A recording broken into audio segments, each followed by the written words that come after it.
What if the person you think you are is just a mask, a surface-level identity hiding something deeper? What if your life, your memories, your thoughts are just shadows dancing on the wall of a deeper reality? You've felt it, haven't you? That quiet whisper inside that says, there's more, you're more. In this journey, we're not adding anything new to you. We're peeling away what was never real, to remember what was always true. Because you, yes, you, are not just a human living on Earth. You are a soul that fell from something greater. And now it's time to wake up. Imagine this. You wake up one day and realize you've been dreaming your whole life. That's the kind of awakening Plotinus spoke about.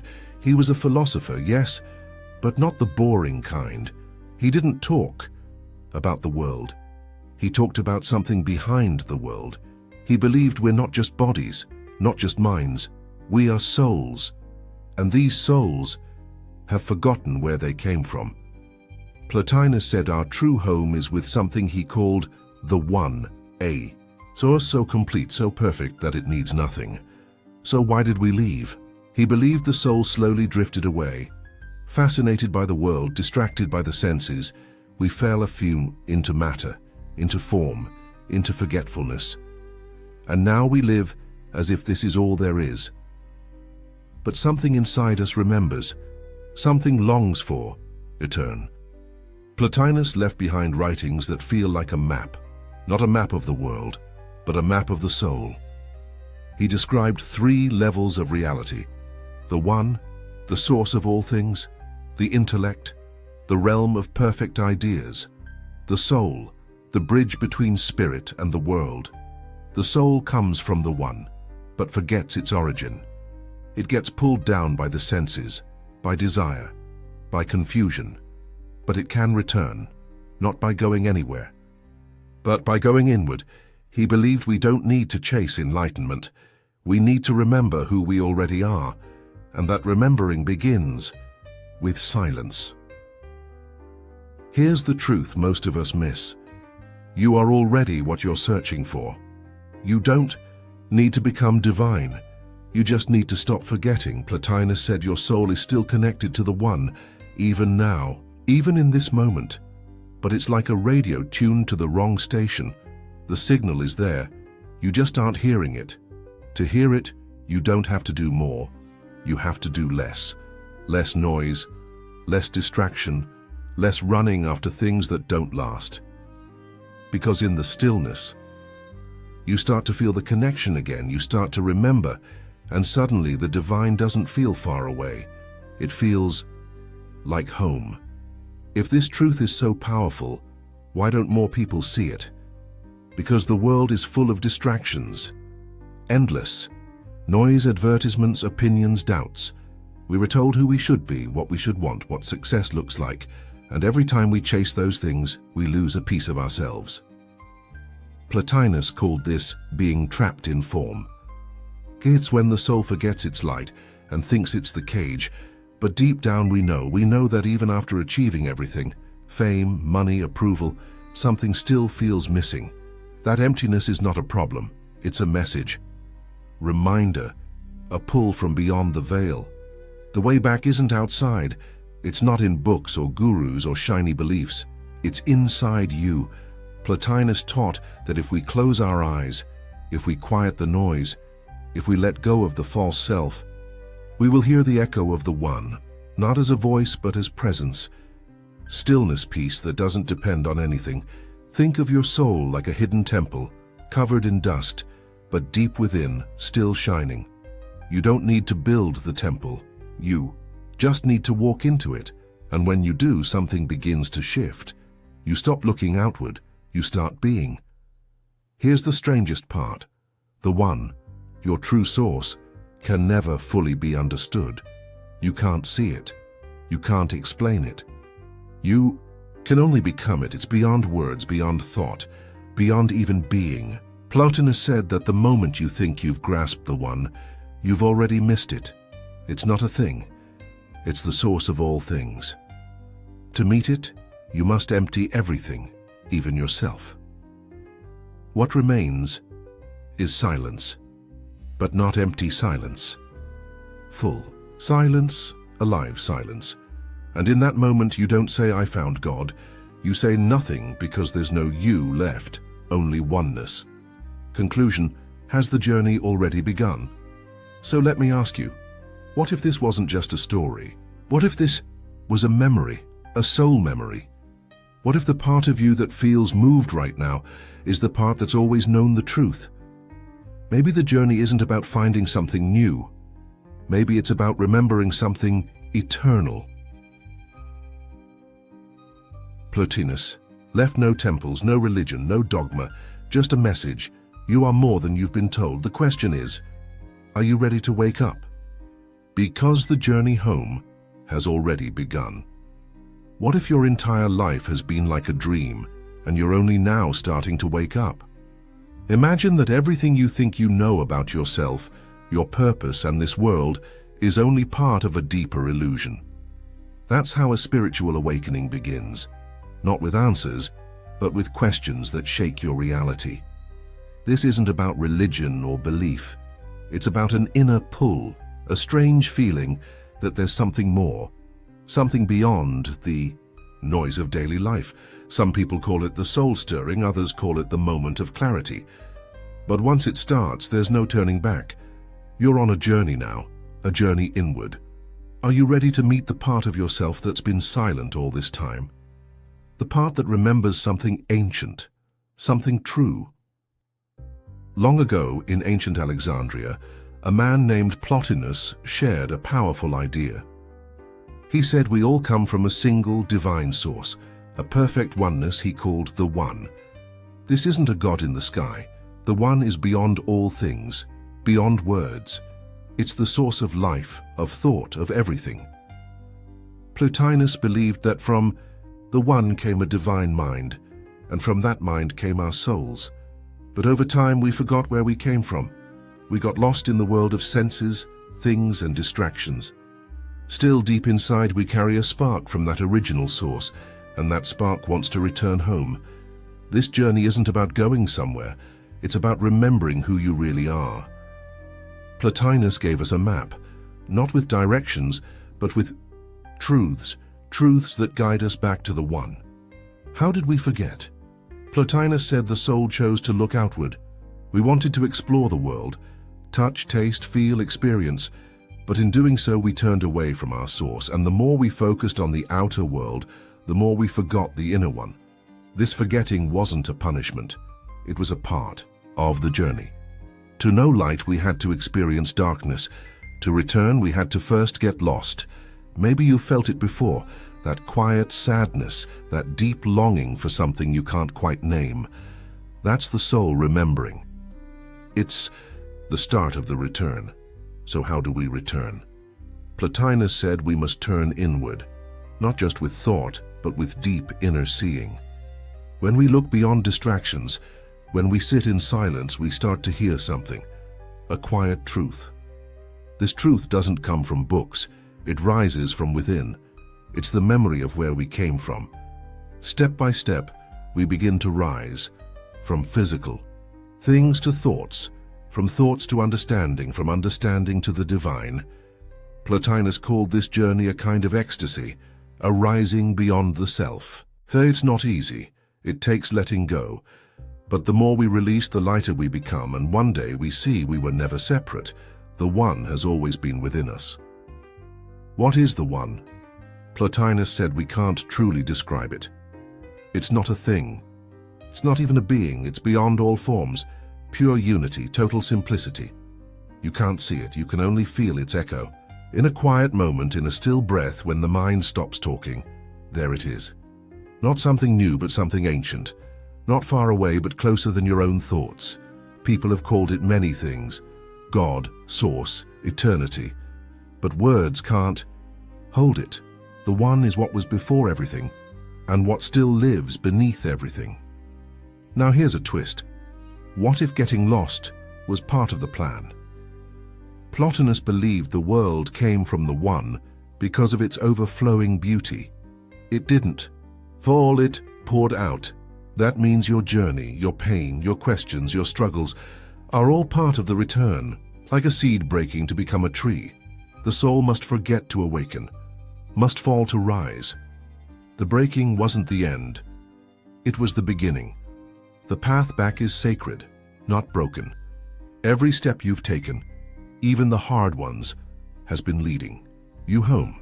So now you stand at the edge. You've heard the call, you've seen the signs, but awakening is not a moment, it's a choice. A daily inward turning. A letting go. Are you ready to see past the illusion? To live from the soul, not the ego? To stop searching outside and start listening within? Plotinus said, "Withdraw into yourself and look. This is your mirror. This is your threshold. Not to a new place, but to the truth you've carried all along." Are you ready to wake up? What if everything you think is real isn't? What if this world, your body, your thoughts, your daily life is just a shadow of something far greater? Somewhere deep inside you, something has always felt off, like you've forgotten something important. Like the world is too small for the truth that lives inside you. This feeling isn't new, it didn't start with you. Long ago, a man named Plotinus, a philosopher and mystic, asked the same question. He believed the soul is divine, but lost. Trapped in a world of distractions, it forgets where it came from. He didn't speak of gods in the sky or punishments below. He spoke of one source, pure, silent, beyond all form. And he believed that you, me, all of us, came from that source. But somehow we forgot. He taught that spiritual awakening isn't about becoming something new. It's about remembering what you already are. This script is a journey back to that place, not with maps or rules, but with questions, stories, and silence. You won't be told what to believe, you'll be asked to listen to the whisper beneath all noise, the part of you that knows there's more. So are you ready? Are you ready to remember who you really are? Plotinus looked around at the world and saw something most people missed. He saw a lie hidden in plain sight.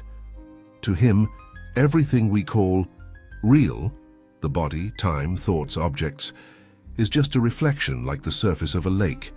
It looks solid, it feels real, but it's only a mirror of something deeper. He called this deeper truth the One, a silent, endless source from which all things come, and to which all things return. In his time, ancient Rome and Alexandria, people were caught between religion and reason. But Plotinus walked a third path, the path of inner knowing.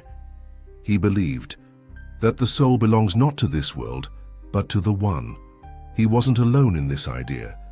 His teacher was inspired by Plato, who told a famous story of prisoners in a cave, mistaking shadows for reality.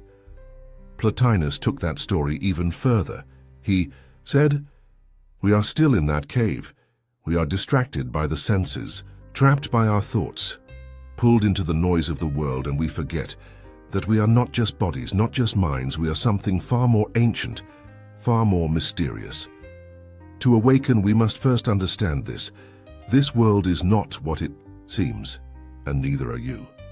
If we are truly divine, why don't we feel it? Why do we suffer?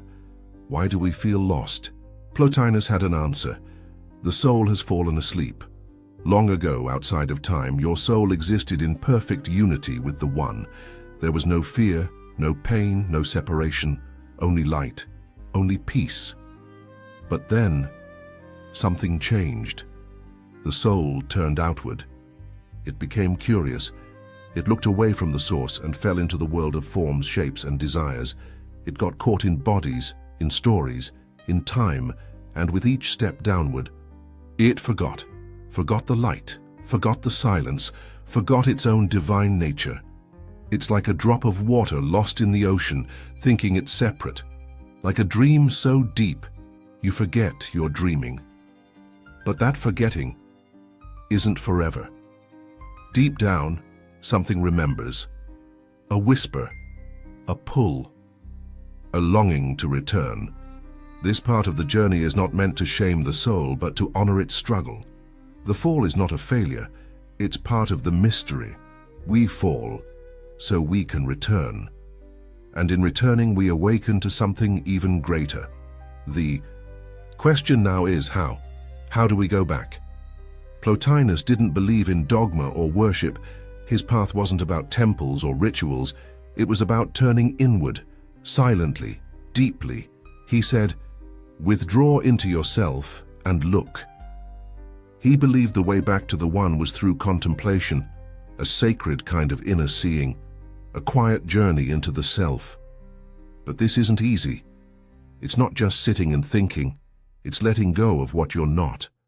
Letting go of your name, your story, your roles, even your thoughts. It's not about adding something new, but removing what's false. He described it as a climb, a rising through layers of being, from body to emotion, to mind, to soul, and finally, to the One. At the highest point, there are no words, no you and me, only silence, only unity. It's been called by many names: Nirvana, the kingdom of heaven, the self, the Tao.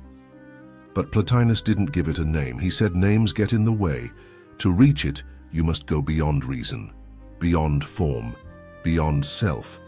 It's not a place, it's a state where the soul remembers and shines, he called.